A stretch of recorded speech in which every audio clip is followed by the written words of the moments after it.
Hi guys, it's Betty Sakosha again. You can find me at booptique.wordpress.com or bettyboop@stampinup.net. Today I'm going to show you a card I've been presenting in my card clubs this past month, and it's been very well received and it's extremely easy to make. So I wanted to show you how to make this card here. Alrighty, this involves using the abstract impression. Here, let me zoom out so you can see the whole thing here.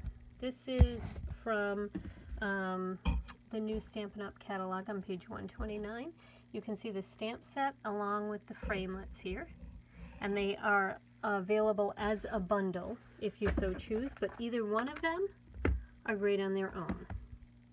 But if both are great on their own, they're better together. So I wanted to show you a card using this framelit here.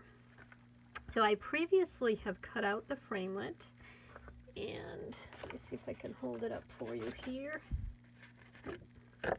Not that one. Sorry about that. Okay, this one here, you can get a better idea of what it looks like when it's against the colored paper. So check out how quick and easy this is to do.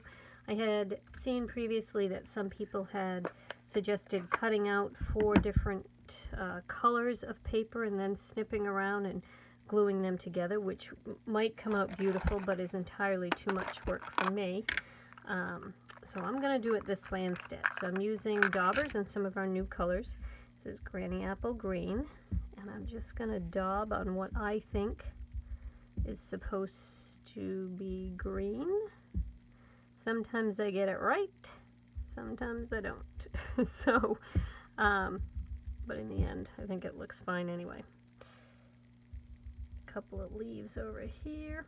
By the way, I don't have a dauber for each color. Some people, some demonstrators do. I don't. I wash these when I'm done. I have recently been told that they can actually be washed in the dishwasher. So, yay! Let's work for us, right? Next color I'm using is Poppy Parade. It was a very popular color a few years ago. So popular that it was reintroduced when Stampin' Up changed their colors this past June. They brought back some old favorites and added some newbies. And so I'm happy to announce Poppy Parade made the cut. Alright, sometimes when you finish one thing you realize you forgot a couple of leaves over here. That's fine. That's good. That's good. Alright, the next color I'm going to use is Mango Melody. And this is kind of an orangey, well, I guess mango colored. Kind of an orangey yellow, which I think is just beautiful. I'm kind of a yellow person, so I was bound to like it anyway, but it really is fantastic. Look at that color. Okay, and then the last color I'm going to use is Gorgeous Grape. So well named. This color really is beautiful. Okay, so I'm just going to fill in the colors the leftover flowers here. Not leftover, but the flowers waiting for purple is really what I meant to say. I think these are all flowers up here, and it looks like I forgot some leaves. Beautiful! Oh! Okay, so check this out. Save those for the dishwasher. Let me close these up. Get them out of the way. How wonderful is this? Look at even the scrap paper is pretty. Nothing better than scrap paper that's pretty, right? If your scrap paper's that pretty, your project's going to be great. Okay, so just to give you real quick lesson in sizes here. this is a half a sheet of cardstock. This is the no, it's not Very Vanilla, it's Whisper White. So it's 8.5 by 5.5. And then I have cut Mango Melody 1/4 of an inch smaller, so 4 by 5.25. I'm going to glue that right on to the front of the card base, like that. And then this sheet is, I'll actually post the measurements from this because I can't think to do this, but it's 1/8 of an inch smaller. I'll post the measurements. Okay, so now you're asking, how are you going to get that glued on there, Betty? Well, I will tell you.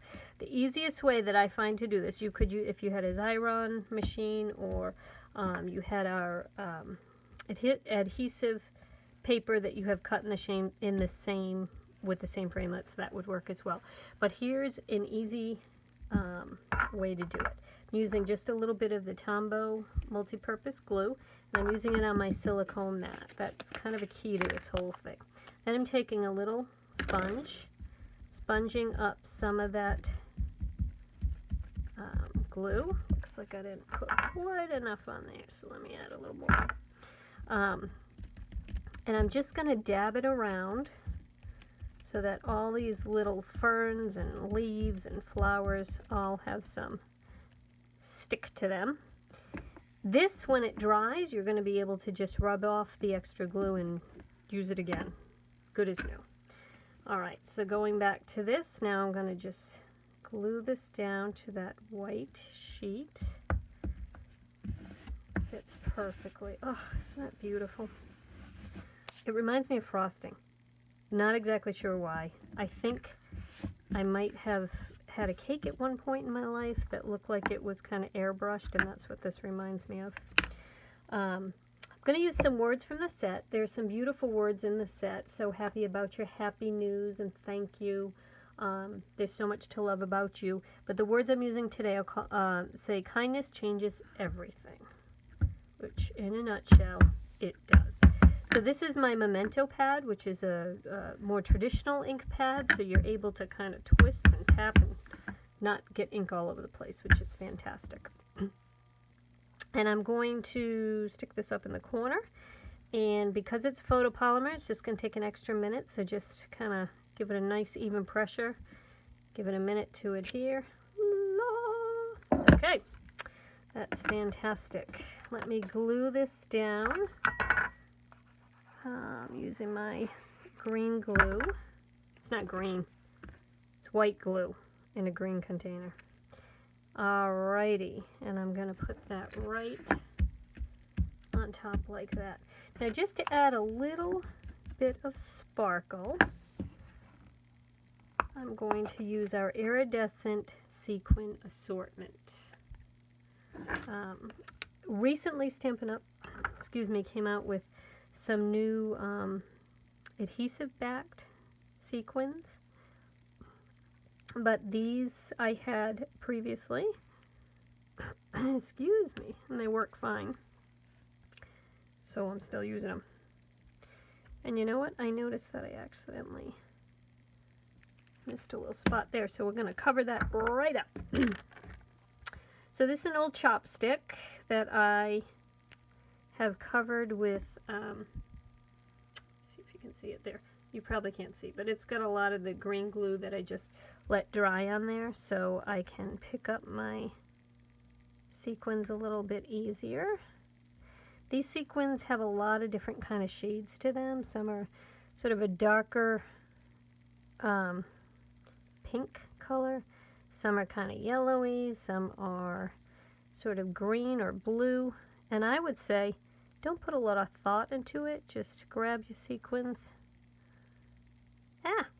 And wherever they're meant to be is where they're going to end up. How's that sound?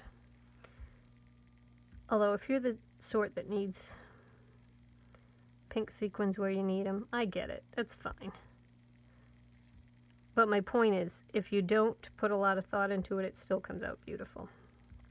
So I just put a bunch of random little blobs of glue, making sure that I got the center of these little flowers because I think they're so pretty. And then I'm just going to take a little bitty one and stick them right there. All right. So when all is said and done, there's the card. So easy, so quick. I'll put a link to all the supplies that I use for this. If you have any interest or any questions, just feel free to contact me.